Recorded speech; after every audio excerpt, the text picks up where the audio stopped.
Welcome dear students. আজকে আমরা শুরু করছি ক্লাস 11 ফিজিক্সের ম্যাথামেটিক্যাল প্রিলিমিনারিজ। এখানে আমরা বেসিক্যালি ক্লাস 9-10-এ তোমরা যে ম্যাথামেটিক্স শিখেছো সেই ম্যাথামেটিক্সে 11-এর ফিজিক্সে সব কিছু কভার হয় না। 11-12 ফিজিক্সে তো কিছু এক্সট্রা ম্যাথামেটিক্স যেটা অ্যাকচুয়ালি তোমাদের ম্যাথের সিলেবাসের অন্তর্ভুক্ত, কিন্তু এখানে ফিজিক্সে সেটা ইনিশিয়ালি তোমাদের শিখে রাখতে হবে। সেই ম্যাথামেটিক্সটা আমরা এখানে বোঝার চেষ্টা করব।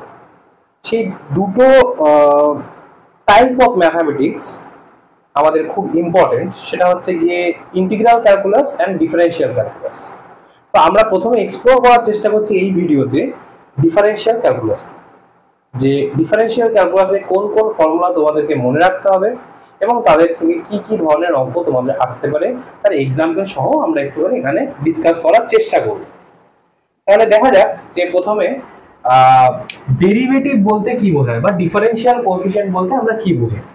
সাপোজ ধরো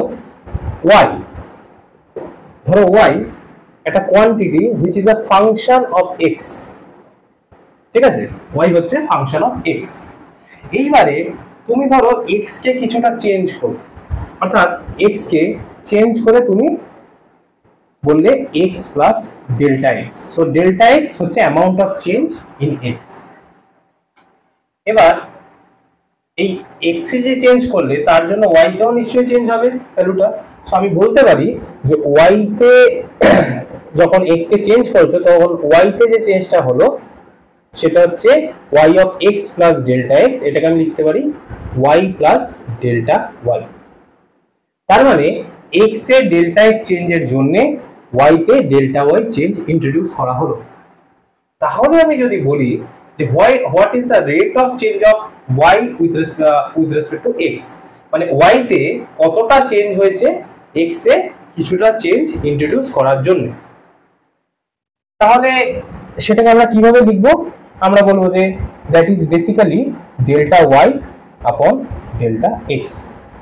সো এটাকে আমরা বলবো the rate of change of y with respect to x, right? এইবারে দেখা গেল নিউটন যখন মোশনকে স্টাডি করছিলেন, তোমরা ছোটবেলায় শিখেছো ইকুয়েশন অফ মোশন, চারটে, যেখানে তিনটে তোমরা ইকুয়েশন শিখেছো, v = u + at, s = ut + ½ at square, v² = u² + 2s। এই যে ইকুয়েশন অফ মোশন উনি যখন স্টাডি করছিলেন উনি অ্যাকচুয়ালি ইন্টারেস্টেড ছিলেন আরো ছোট চেঞ্জে, মানে অবজেক্টটা এখান থেকে এখানে গেলে কতটা ভেলোসিটি চেঞ্জ হয়েছে সেটাই নয়, জাস্ট এখান থেকে অল্প একটু চেঞ্জ হলে তাতে ভেলোসিটিতে কি চেঞ্জ হয়েছে এই জাতীয় স্টাডি উনি করছিলেন। তখন উনি খুব স্মল চেঞ্জ অফ ওয়ান প্যারামিটারের জন্য আরেকটা প্যারামিটারে কি এফেক্ট করে সেটাকে উনি বোঝার চেষ্টা করলেন। সেখান থেকে উনি বললেন তাহলে এই যে কোয়ান্টিটিটা, আমরা একটা কাজ করতে পারি, আমরা বলতে পারি একটা নতুন ধরনের quantity is like dy dx বলে একটা জিনিস, which is যেটাকে আমরা বলবো the differential coefficient of y with respect to x, or I can say যে এইটা হচ্ছে বেসিক্যালি y এর derivative of y with respect to x। এটাকে কিভাবে ডিফাইন করছি? এটাকে আমরা বলছি যে it is basically rate of change of y with respect to x যেমনটা ছিল, but with a limit of delta x tends to 0, মানে এখানে x এর চেঞ্জটা খুবই কম, তার জন্য y তে কত চেঞ্জ হচ্ছে, ঠিক আছে? সেইভাবে আমি এটাকে ডিফাইন করছি। So this is basically what do you mean by dy dx, derivative of y with respect to x। এবার এর আরো অনেক ম্যাথমেটিক্যাল ডেপথ আমরা এক্সপ্লোর করতে পারি, বাট আমরা এখানে বেসিক্যালি অ্যাপ্লিকেশন অফ ডেরিভেটিভ বোঝার চেষ্টা করব।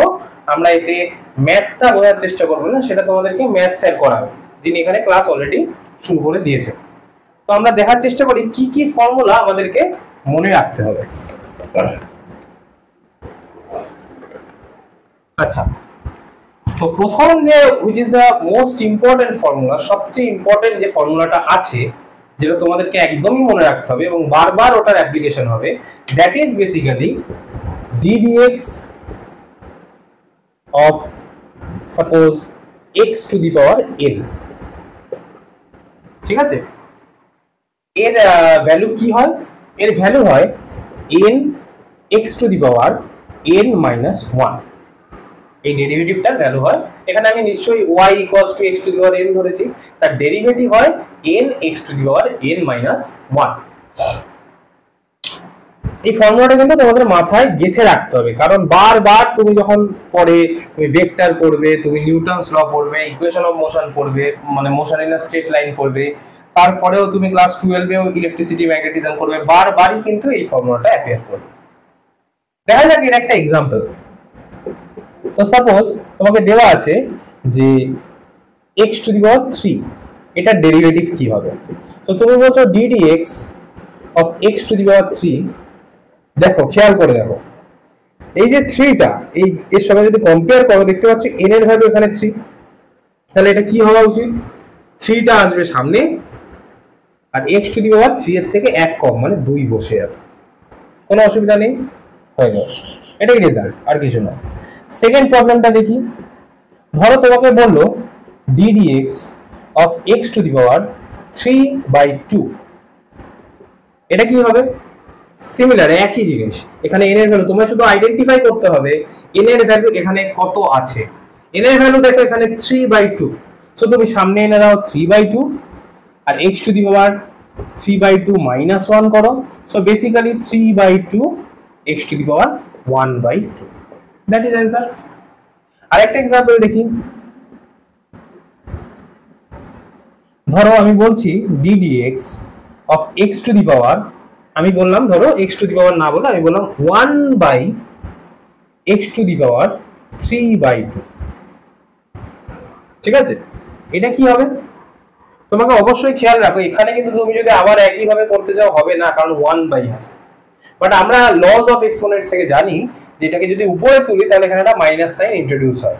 তো সবার আগে চেষ্টা করবে এই ফরম্যাটটায় আনার, এটাকে। So d dx of x to the power minus 3/2, দেখাই যায় এটাকে উপরে উঠলে পাওয়ারটা কমে গেল, সো মাইনাস 3/2। এটা কত হবে? নিয়ে আসো পাওয়ারটা সামনে, সো মাইনাস 3/2 সামনে এলো, x to the power minus 3/2 minus 1, which is basically minus 3/2 x to the power minus 5/2, ঠিক আছে? তো এইগুলো হচ্ছে আমাদের application of derivative. So similarly যদি আমি এখান থেকে একটা আরেকটা কথা আমি বার করতে পারি, সেটা হচ্ছে কি एग्जांपल 4, যদি আমি কোনো একটা কনস্ট্যান্টের ডেরিভেটিভ করি, কনস্ট্যান্টের ডেরিভেটিভ, হ্যাঁ, সাপোজ c কনস্ট্যান্ট, এখানে x এর পাওয়ার কত আছে? 0 আছে, তাই না? কনস্ট্যান্ট মানে x এর পাওয়ার 0। বেসিক্যালি দেখো কনস্ট্যান্ট তো x এর উপরে কোনোভাবেই ডিপেন্ড করে না, তাহলে x এর চেঞ্জের জন্য কনস্ট্যান্টে কোনো এফেক্ট করবে না, so there will be no change, so that will be basically 0। So এটা আমাদের নেক্সট ফর্মুলা হিসেবে আমরা ইন্ট্রোডিউস করতে পারি। আচ্ছা,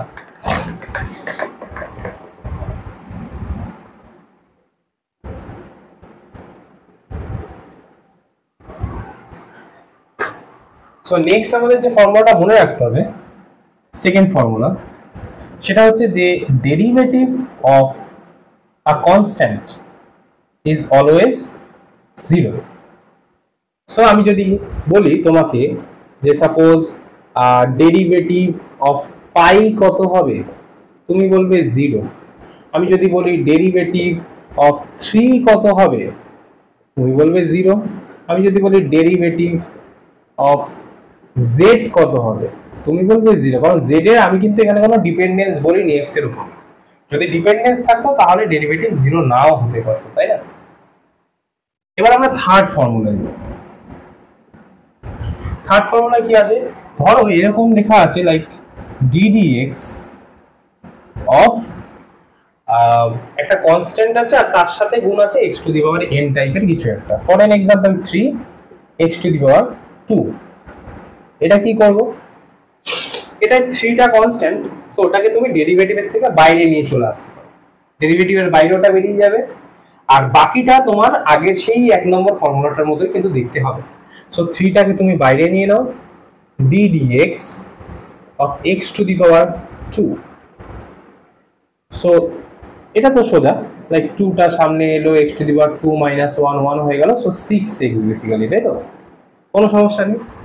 তো এইভাবে যদি একটা কনস্ট্যান্ট মাল্টিপ্লাই থাকে এক্স এর ফাংশনে, তাহলে আমরা কি করি, আমরা হচ্ছে কি তোমার কনস্ট্যান্টটাকে বাইরে বার করে দিই, বাইরে বার করে দিয়ে x two the power N K যেমন ভাবে ডেরিভেটিভ করতে হয় সেই ডেরিভেটিভটা করে আমরা কিন্তু বার করি। ঠিক আছে, এবার দেখতে হবে আমাদের নেক্সট ফর্মুলা কি আছে।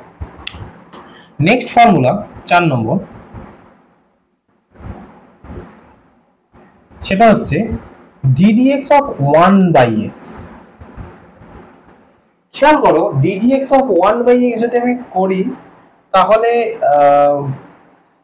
তাহলে কি হবে, তাহলে x টু দি পাওয়ার -1। আচ্ছা না, এটা তো সমস্যা নেই, কারণ এটা basically ddx of x to the power -1, so it is basically -1 x to the power -2 which is -1/x square। তাহলে এটাতে কোনো সমস্যা নেই, এটা আলাদা কোনো ফর্মুলা না। বাট একটা ফর্মুলা আছে, সেটা হচ্ছে ddx of log x, special formula. এটাকে ফর্মুলা হিসেবে লেখার দরকার নেই, এটাকে একটু মুছে দিই আমরা। ddx 4 নম্বরটা হচ্ছে আমাদের ddx of log x। ddx of log x কি হয়, সেটা হয় 1/x হয়, 1/x। হ্যাঁ, ddx of log x is 1/x হয়। আচ্ছা, নেক্সট ফর্মুলা কি আছে সেটা দেখা যাক, সেটা বোঝার চেষ্টা করি।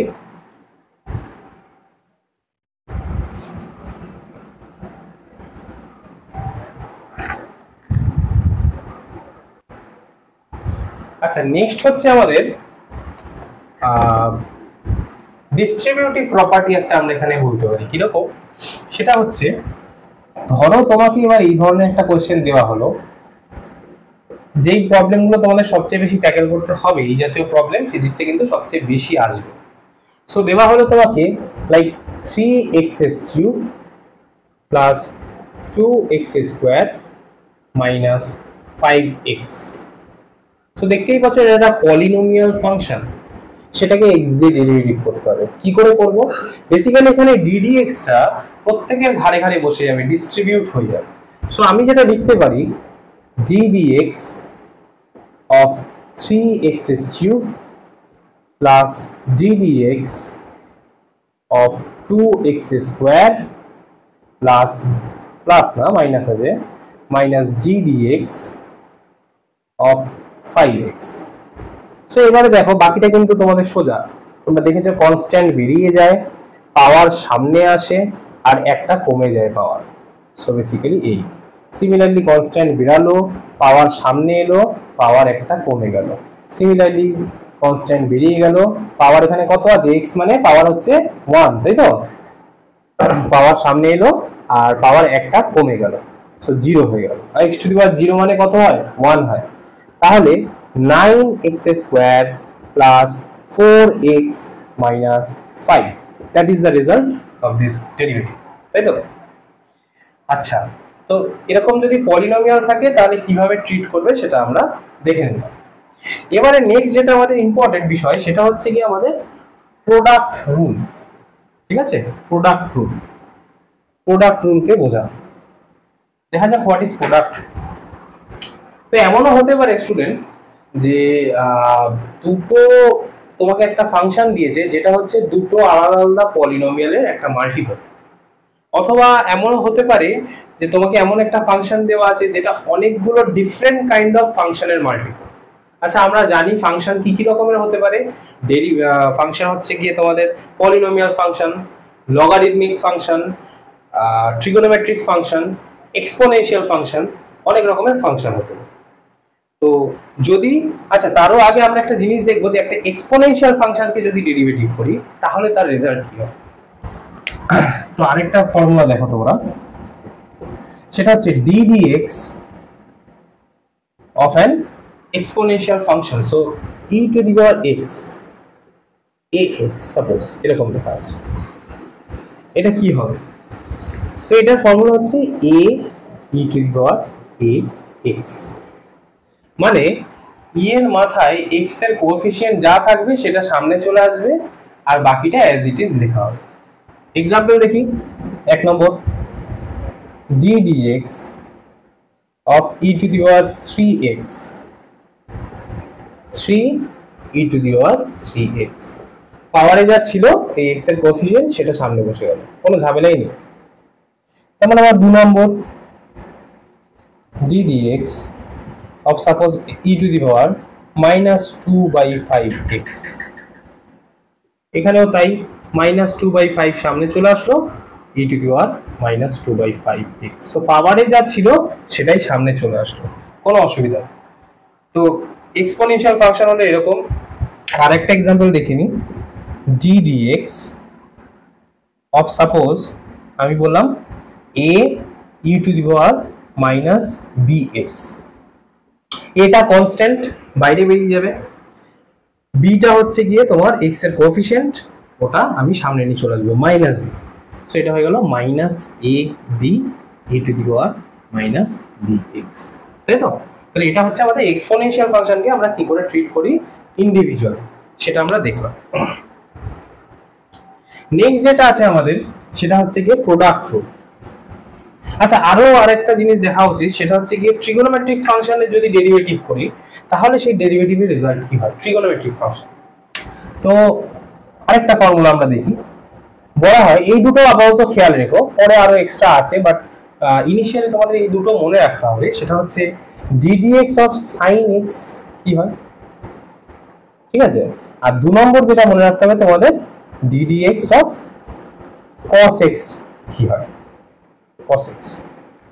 আমি না হয় সব পরে লিখে দিচ্ছি, সো এগুলো আগে দেখি। d dx of sin x কি হয়, it is basically cos x হয়, cos x। d dx of cos x কি হয়, এটা হয় আমাদের -sin x, sin x, ঠিক আছে? আর কি হয় আমাদের ফাংশন tan x হয়, d dx of tan x, tan x হচ্ছে sec x tan x, sec x tan x। আর কি ফাংশন হয়, একটা হচ্ছে sec হয়, একটা হচ্ছে cosec হয়, আর তোমাদের আচ্ছা এখানে একটা জিনিস ভুল হলো, সেটা হচ্ছে আমাদের d dx of tan x টা হচ্ছে sec square x, হ্যাঁ sec square x। Next formula d dx of sec x, সেটা হচ্ছে sec x tan x। আচ্ছা next formula d dx of cosec x,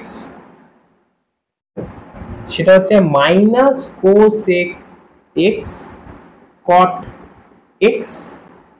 আচ্ছা next formula d dx of cot x হচ্ছে -cosec square x, ঠিক আছে? এই হচ্ছে rule. তার মানে sin এর ডেরিভেটিভ করলে তোমরা cos পাচ্ছ, cos এর ডেরিভেটিভ করলে তোমরা -sin পাচ্ছ, tan এর ডেরিভেটিভ করলে sec square x পাচ্ছ, cot এর ডেরিভেটিভ করলে -cosec square x পাচ্ছ, sec x এর ডেরিভেটিভ করলে sec x tan x পাচ্ছ, cos x এর ডেরিভেটিভ করলে তোমরা -cosec x cot x পাচ্ছ। তো এইগুলো আমরা দেখলাম যে ট্রিগোনোমেট্রিক ফাংশনকে ইন্ডিভিজুয়ালি আমি যদি ডেরিভেটিভ করি তাহলে তার রেজাল্টটা কি রকম হতে পারে, তাই তো? আচ্ছা, সো মাঝখানে বলে রাখি যে পুরো ক্লাস 11 এর ফিজিক্স, দেন 11 এর ম্যাথমেটিক্স এন্ড 11 এর কেমিস্ট্রি এই চ্যানেলে আপলোড করা হবে। সো তোমাদের যদি কোনো সুবিধা হয়ে থাকে এই ভিডিওগুলো পেয়ে, তাহলে অবশ্যই লাইক করো, শেয়ার করো এন্ড সাবস্ক্রাইব করো, আর অবশ্যই সাবস্ক্রাইব করে রেখো পরের ভিডিওগুলোকে পাওয়ার জন্য। এখানে আমরা আরেকটা কাজ করতে পারি, সেটা হচ্ছে কি আমরা একটা স্পেশাল অঙ্ক নিয়ে একটুখানি ট্রিট করতে পারি। স্পেশাল কেন, বেসিক্যালি মানে আমি বলতে চাইছি যে একটা ট্রিগোনোমেট্রিক ফাংশনকে তুমি যদি ডেরিভেটিভ করো সেটা কিভাবে করবে সেটা তো আমরা দেখলাম ফর্মুলা হলো। ধরো একটা কোশ্চেন তোমাকে দিল, একটা কোশ্চেন তোমাকে দেওয়া হলো, suppose y = 3 sin x + 2 cos x, ঠিক আছে? এটা যদি ডেরিভেটিভ করতে বলে কি করবে, dy dx = এর ঘাড়ে ডেরিভেটিভ এন্ড এর ঘাড়ে ডেরিভেটিভ। এবার এর ঘাড়ে করলে কি হবে, 3টা কনস্ট্যান্ট বেরিয়ে গেল, সাইনটা হয়ে গেল cos x, আর 2টা বেরিয়ে গেল, cos x টা হয়ে গেল মাইনাস sin x। সো আমি এটাকে করে দিলাম মাইনাস sin x। তো এইভাবে আমরা বেসিক্যালি ট্রিগোনোমেট্রিক ফাংশনকে ডেরিভেটিভ করে থাকি। যদিও আমরা এই ক্লাসে আমাদের বেসিক্যালি কি কি আলোচনা করলাম একবার দেখে রাখি, সেটা হচ্ছে কি ডেরিভেটিভ বলতে কি বোঝায়, দেন নরমাল একটা পলিনোমিয়াল ফাংশনের বা একটা মোনোমিয়াল ফাংশনের ডেরিভেটিভ কি করে করে, দেন পলিনোমিয়াল ফাংশনকে কি করে ডেরিভেটিভ করে, দেন এক্সপোনেনশিয়াল ফাংশনের ডেরিভেটিভের ফর্মুলা কি, আর ট্রিগোনোমেট্রিক ফাংশনের নরমাল ডেরিভেটিভের ফর্মুলা কি, সেগুলো আমরা এখানে দেখব। এগুলো basically basic of differential calculus. Next ভিডিওতে আমরা এর অ্যাডভান্স ফর্মটা এক্সপ্লোর করব, মানে কোশেন্ট রুল, দেন তোমার প্রোডাক্ট রুল, ঠিক আছে, এগুলোকে আমরা করব, যেখানে আমরা ওর অ্যাডভান্স ফর্মগুলোকে, চেইন রুল, এগুলোকে আমরা এক্সপ্লোর করব। তো নেক্সট ভিডিওটা অবশ্যই দেখো, এরপরে তোমার ডেরিভেটিভটাকে সম্পূর্ণরূপে বোঝার জন্য যতটা আমাদের ক্লাস 11-এ লাগবে, 11 and 12 লাগবে। So till then like, share and subscribe. Next ভিডিওতে তোমাদের সঙ্গে আবার দেখা হচ্ছে।